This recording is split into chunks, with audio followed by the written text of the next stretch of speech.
करके आप सभी को वृंदावन का प्रसाद परोस रहा हूँ, परंतु उससे बड़ा सौभाग्य आप लोगों को प्राप्त हो रहा है जो ठाकुर जी की कृपा से मैं अपने साथ में लाया हूँ, जो कि प्रयास से भी नहीं मिलता है ऐसा चीज।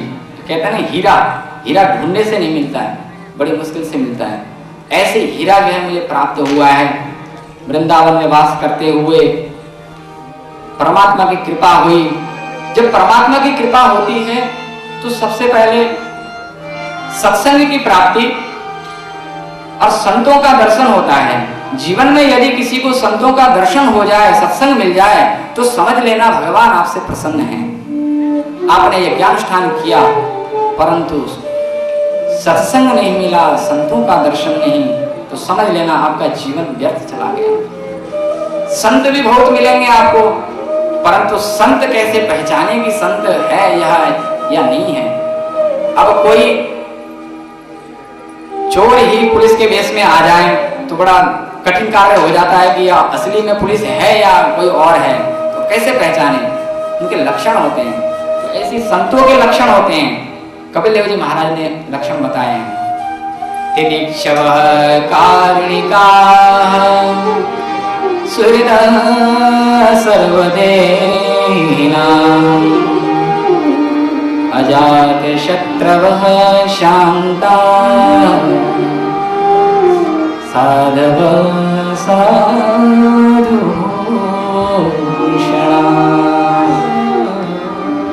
तितिक्षवः, संत का सबसे बड़ा लक्षण, आपको संत मिल जाए परंतु उस संत में अगर आपको तितिक्षा न मिले, पहला गुण, पहले गुण से ही संत का पूरा लक्षण हमको समझ में आ जाता है। क्योंकि कोई जैसे किसी का परिचय हमको प्राप्त करना है, हमारे सामने कोई आ जाता है, कैसे बोलता है, कैसे हमारे साथ आचरण करता है, हमें समझ में आ जाती है यह कैसा बंदा है।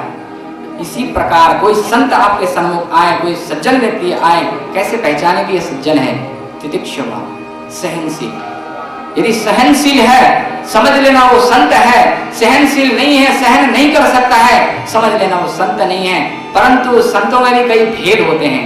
कई संत आपको ऐसे मिल जाएंगे, आपको दृष्टि से, लौकिक दृष्टि से लगेगा कि ये सहनशील नहीं है, क्रोध करते हैं। जैसे दुर्वासा जी ऋषि को सभी लोग जानते हैं कि कितने क्रोधी थे, तो जैसे अब कह दिया कि संतों के लक्षण में तो कह दिया कि सहनशील, परंतु दुर्वासा ऋषि एकदम से क्रोधित कैसे हो जाते। तो संतों के बड़े विलक्षण लक्षण हैं जो हर किसी के समझ में नहीं आता।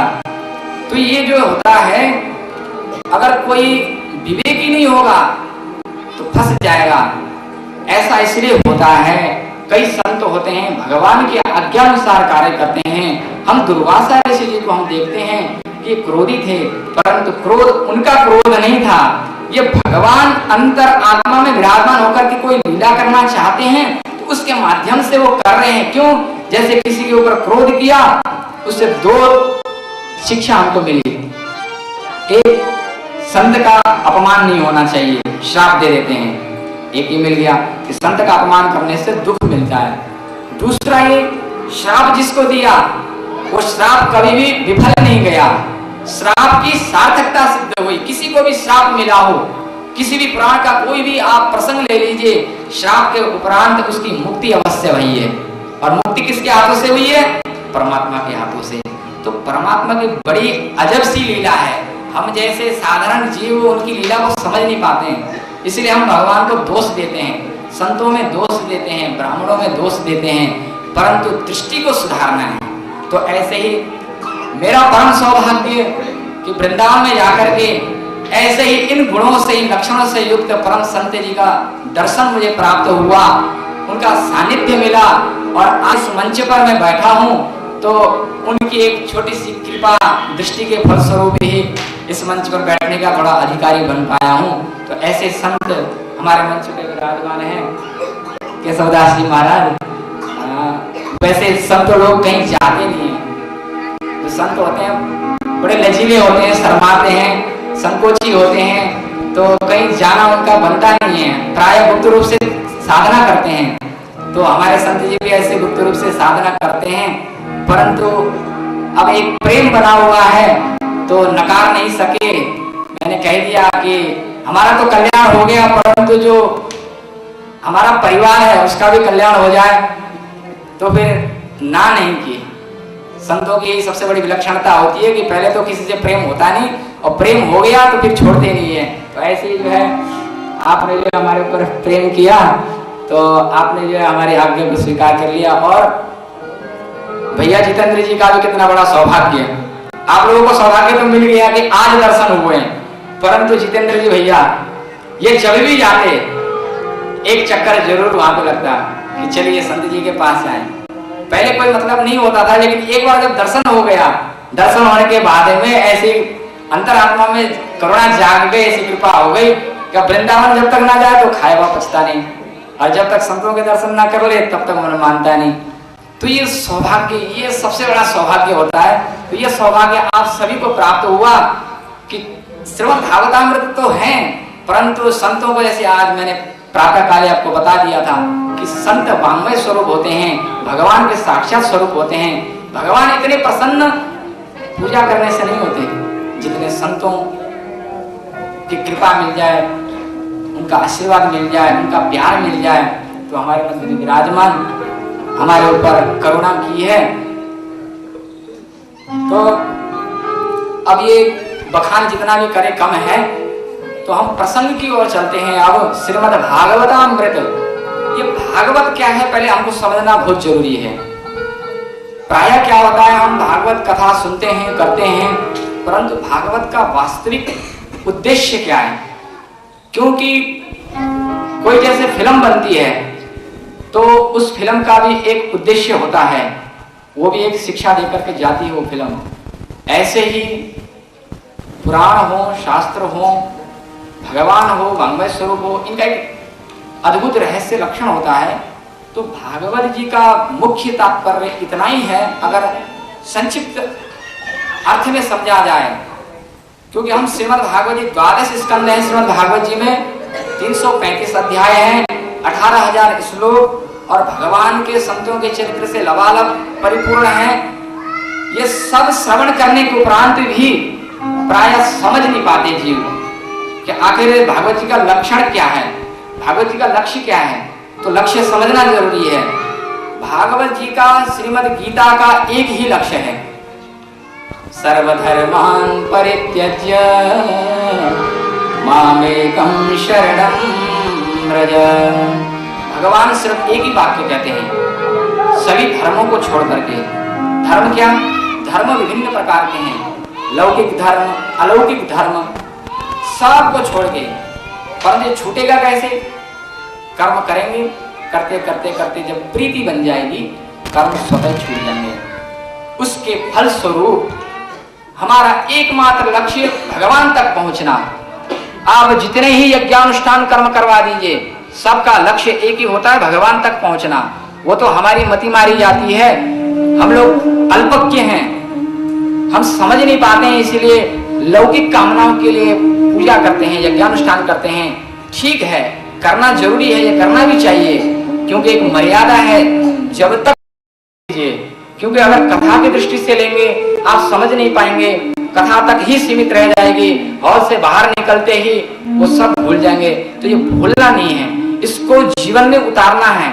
ये फार्मूले हैं। जैसे परीक्षा के समय में अगर एक चिट भी मिल जाए तो बड़ा काम देता है, वो 5 नंबर का हो सकता है, 10 नंबर का हो सकता है। ऐसे यहाँ से आपको चिट मिल रही है, कभी ना कभी आपके काम आएगी, क्योंकि श्रवण पुटों से जो है अंतःकरण में जाकर के वो कहीं ना कहीं विराजमान होगा, और जब अवसर आएगा आप ना चाहेंगे तो भी स्वयं अंकुरित होकर के आपको दिशा निर्देश कर देगा। तो सबसे पहला लक्षण उसका स्वरूप, फेस। उसके बाद में आते हैं दूसरे लक्षण पे, उसका कर्म, क्या कर्म करता है, डॉक्टरी कर रहा है। तीसरा उसका स्वभाव, कैसा स्वभाव है, अच्छा है, दयालु है। 3 लक्षण हो गए, हमने मान लिया। आप मानेंगे कि नहीं अगर 3 लक्षण मिल गए? अच्छा, जब आप शादी करने गए थे तो आपने सबसे पहले क्या लक्षण देखे? सबसे पहले यही लक्षण देखे जाते हैं। स्वरूप कैसा है, नहीं देखा, अच्छा स्वरूप है। कर्म क्या, खाना बनाना आता है कि नहीं? आता है? कपड़े धोना आता है? आता है, ठीक है, 2 लक्षण हो गए। तीसरा लक्षण, कहीं क्रोध तो नहीं करती है? देख लिया नहीं, सौम्य, मान लिया, ठीक है जी, रिश्ता पक्का हो गया। तो अंतिम में जाकर के जब लक्षण देखने के बाद में रिश्ता पक्का हो गया, तो ऐसी परमात्मा के साथ हम रिश्ता करने जा रहे हैं, तो उनके लक्षण जानना जरूरी है। जब लक्षण ही नहीं जानेंगे तो प्रेम कैसे होगा? क्यों? जाने बिनु ना होई परती, जाने बिनु न होई परती, बिनु परती होई नहीं प्रीति,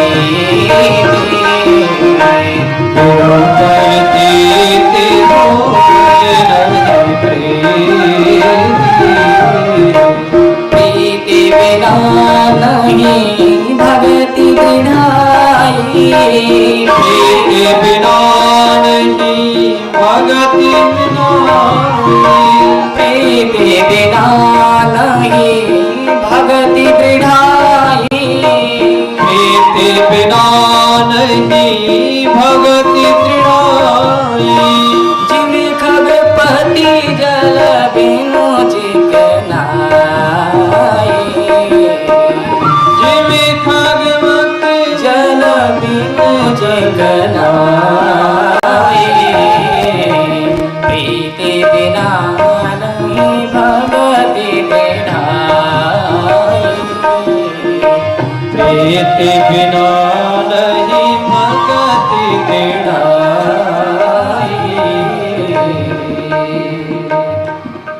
तो सबसे पहले जानना जरूरी है।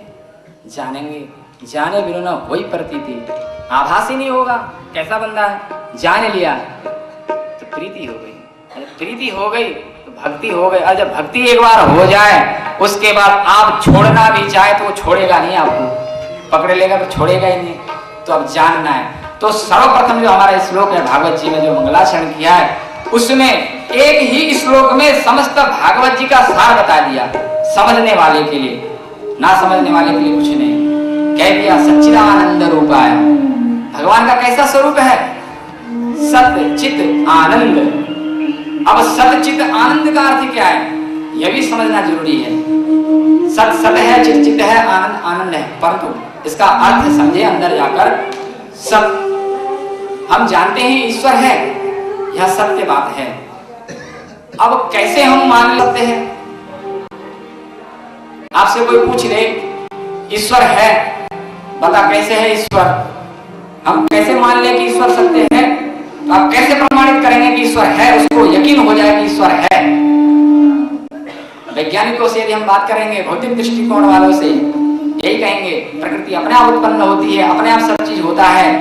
अरे भैया, जब तक कोई बीज नहीं होगा तो अंकुरित कैसे होगा, उस पे पौधा कैसे आएगा और उस पे फल कैसे लगेगा?